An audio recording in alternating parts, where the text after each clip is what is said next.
Kembali lagi bersama Mindes di channel Donghua Animasi. Kali ini, Mimin akan memberikan prediksi alur cerita dari Battle Through the Heaven Season 5 episode 149. Tanpa banyak basa-basi, kita langsung saja ke pembahasan videonya. Di sebuah pagi, Xiaoyan yang telah berlatih perlahan membuka matanya. Doji perlahan mengalir ke dahi Xiaoyan dan akhirnya menyatu dengan jiwanya. Dengan penuh kepuasan, Xiaoyan pun bergumam, dengan Great Single Soul Skill ini, pelatihan spiritualku berkembang cukup cepat. Setelah puas akan pelatihannya, Xiaoyan pun beranjak dan segera mencari Xiao Yixian. Setelah menemukan Xiao Yixian dan yang lainnya, mereka mencoba untuk berkeliling. Dan mereka tiba di suatu toko yang menempati sebagian besar manor. Ada sebuah arena di tengah toko besar ini. Doji meletus dari arena saat dua sosok bertukar pukulan dengan cepat seperti kilat. Pertarungan yang menarik menyebabkan banyak pengamat berulang kali berteriak. Akan tetapi, pertarungan itu tak membuat Xiaoyan tertarik. Mereka mencari sebuah meja yang dekat dengan jendela dan mereka pun duduk.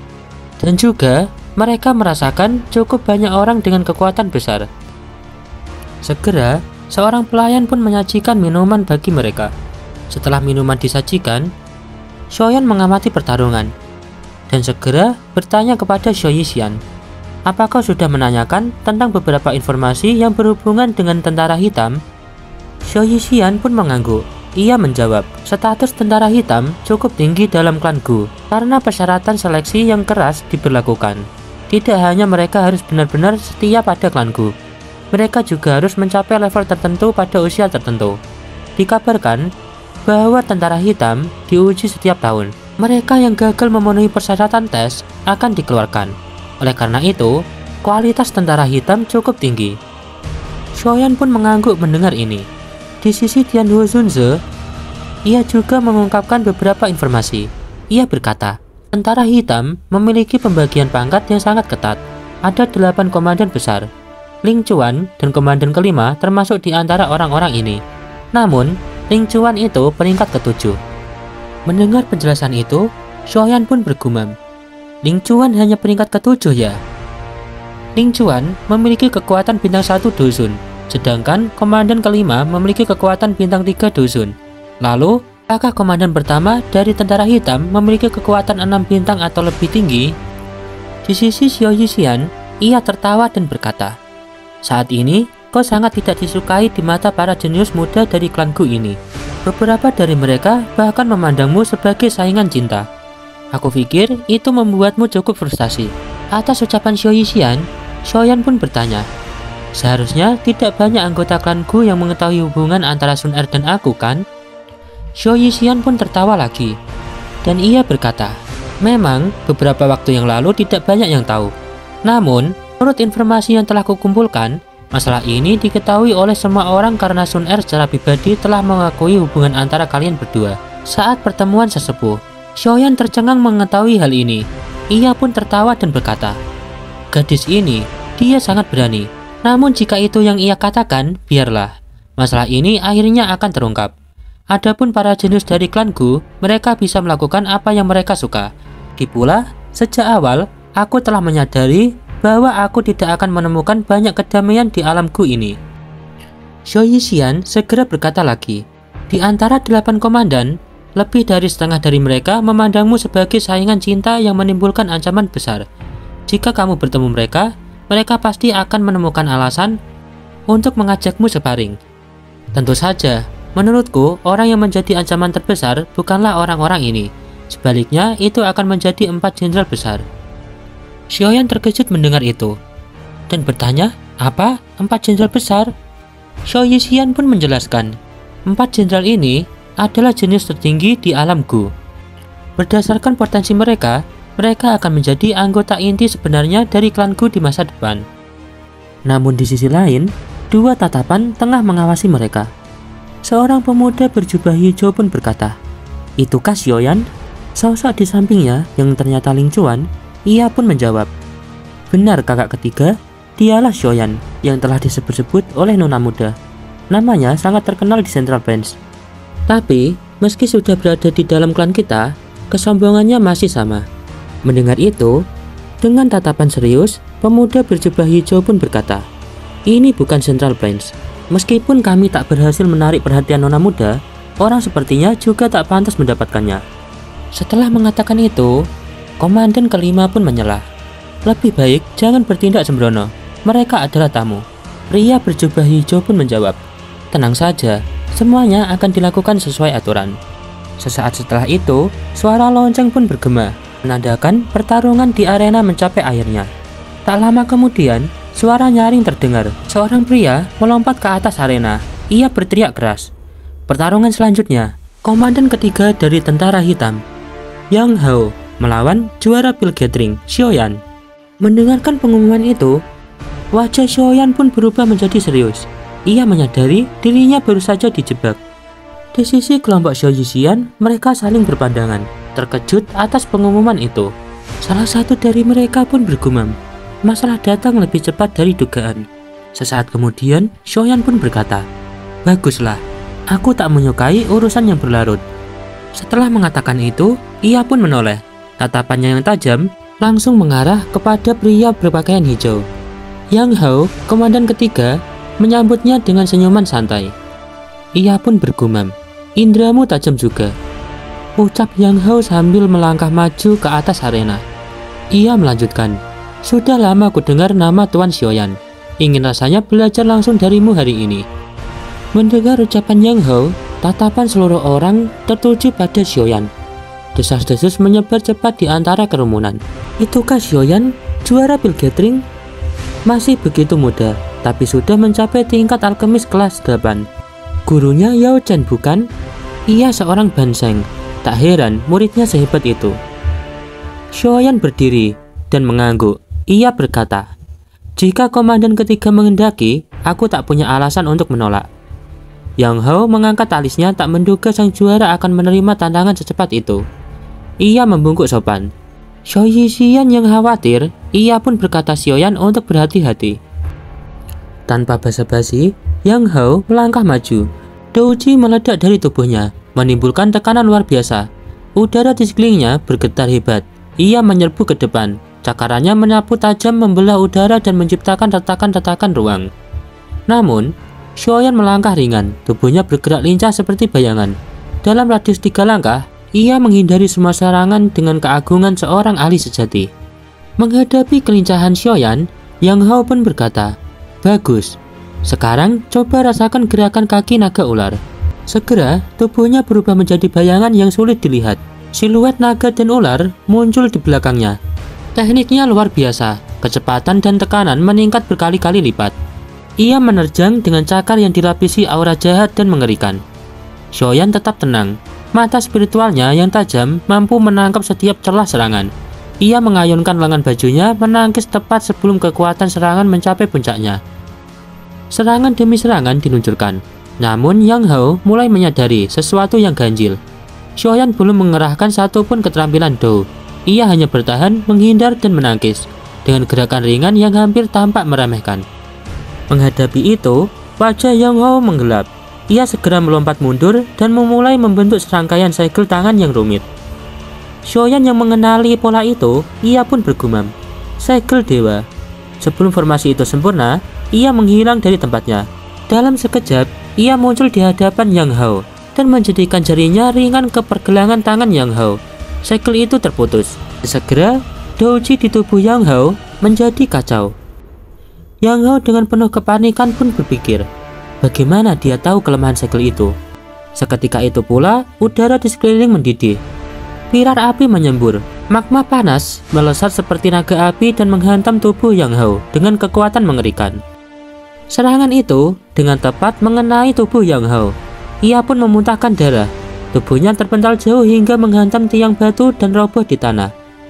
Atas kejadian itu, kesunyian menyelimuti aula. Semua mata terarah pada Xiaoyan yang masih berdiri di tempat semula. Bahkan ia tak bergerak sedikit pun. Melihat itu, sorak penonton pun bergemuruh. Dan juga mereka memberikan tepuk tangan. Dengan wajah tenang, Xiaoyan menatap Yang Hao. Ia menangkupkan tangannya. Lantas ia berkata, "Terima kasih atas pelajarannya, komandan ketiga."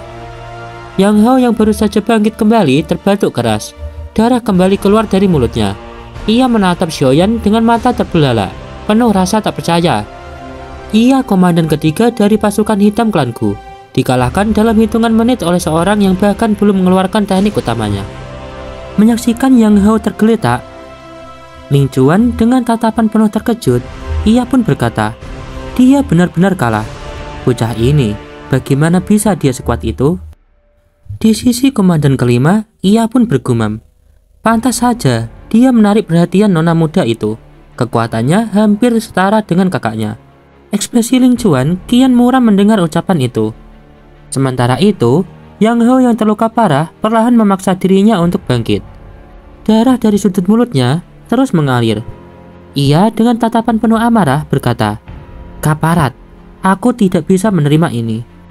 Amarah dan rasa malu memuncak dalam hatinya. Kalah di depan umum seperti ini hanya akan menjadi bahan ejekan di alamku. Wajahnya tercoreng. Tanpa peduli rasa sakit, ia meraung dan menerjang ke arah Xiaoyan sekali lagi. Semua orang tak menyangka menyaksikan tindakan nekat Yang Hao. Jelas, ia telah kehilangan akal sehat. Tak ada lagi kehormatan dalam tindakannya. Segera, ledakan terdengar. Xiaoyan menyambut serangan itu dengan tenang. Tubuhnya bergerak seperti bayangan dan dalam sekejap, ia telah muncul di hadapan Yang Hao. Sebuah pukulan keras menghantam dada Yang Hao bagaikan kilat menyambar. Akibat serangan dari Xiaoyan itu, Yang Hao sekali lagi memuntahkan darah dan terlempar ke belakang. Atas kebodohan Yang Hao, segera terdengar suara tawa pelan dari sudut gedung. Bahwa Yang Hao ini benar-benar bodoh. Di sana duduk 4 sosok, 3 pria dan 1 wanita. Di dahi mereka tercetak simbol nyala api, seolah-olah api itu hidup dan menyebar hawa panas. Orang yang tertawa adalah pria dengan penampilan lembut.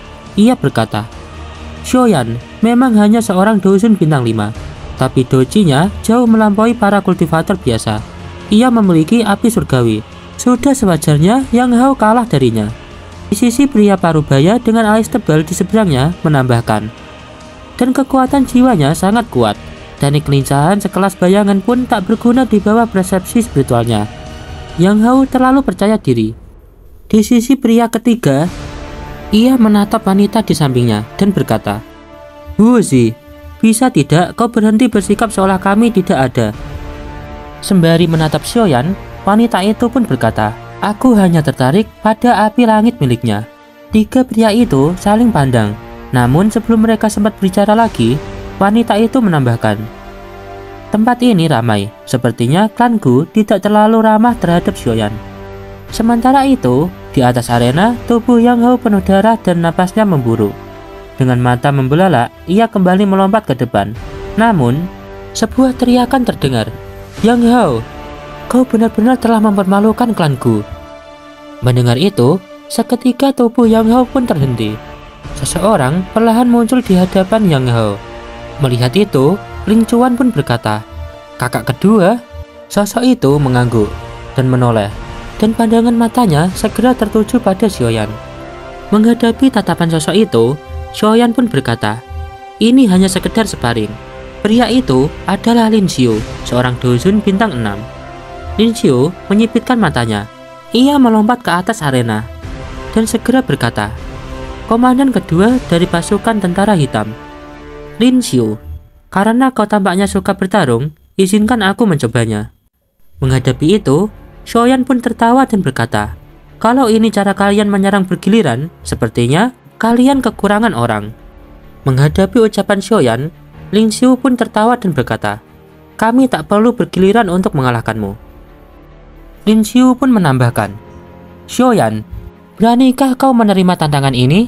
Xiaoyan pun menjawab, "Jika komandan kedua bersikeras, silakan lakukan saja." Suasana kali ini memanas. Banyak tatapan tajam mengarah ke arena, menanti bentrokan berikutnya. Namun sesaat kemudian, sosok tua berjubah abu-abu muncul di arena dan berkata, "Lin Xiu, kalian mempermalukan diri sendiri." Lin Xiu terkejut. Ia buru-buru menangkupkan tangan dan membungkuk hormat pada penatua Gu Shun. Gu Shun dengan geram pun berkata, "Ini keterlaluan. Sebagai tuan rumah, kalian menyulitkan tamu secara terang-terangan. Apa kalian tak tahu malu?" Lin Xiu tak berani membantah. Ia tahu sejak sang penetua turun tangan, tak ada lagi yang bisa dilakukan. Ia hanya bisa menarik napas panjang, menatap dingin ke arah Xiaoyan, lalu berbisik dengan suara yang hanya bisa didengar Xiaoyan. Ia berkata, "Anggap dirimu beruntung kali ini. Jika kau bijak, pergilah dari klanku, atau kau hanya akan mengundang aib." Namun, di sisi Xiaoyan, ia tetap tenang. Setelah itu, Lin Xiu membawa Yang Hao yang tak sadarkan diri dan meninggalkan tempat itu. Gu Xun menatap Xiaoyan sejenak. Ia dengan lembut berkata, "Anggota klan Xiao kembali lagi ke klanku. Karena urusan dengan nona muda, kau akan menemui banyak kesulitan. Semoga kau siap." Xiaoyan pun membungkuk hormat, tapi tak berkata apapun. Gu Xun mengamati Xiaoyan dalam-dalam, dan ia segera pergi. Sisi Xiaoyan, ia turun dari arena dan kembali ke tempat duduk. Namun tiba-tiba merasakan api surgawi dalam tubuhnya bergejolak. Tatapannya mengikuti arah perasaan itu ke sudut ruangan yang sepi. Di sana berdiri seorang wanita bergaun merah dengan wajah tersembunyi di balik kerudung. Di antara alisnya, simbol nyala api berdenyut lembut. Api surgawi. Sebuah pemikiran muncul dalam benak Xiaoyan. Ia teringat pada klan misterius yang pernah disebut oleh Yao Lao. Xiaoyan pun segera bergumam, "Diakah anggota klan Yan?" Nah, baiklah, untuk prediksi alur cerita dari Battle Through the Heavens Season 5 episode 149, Mimin cukupkan sampai di sini dulu ya. Thanks for watching.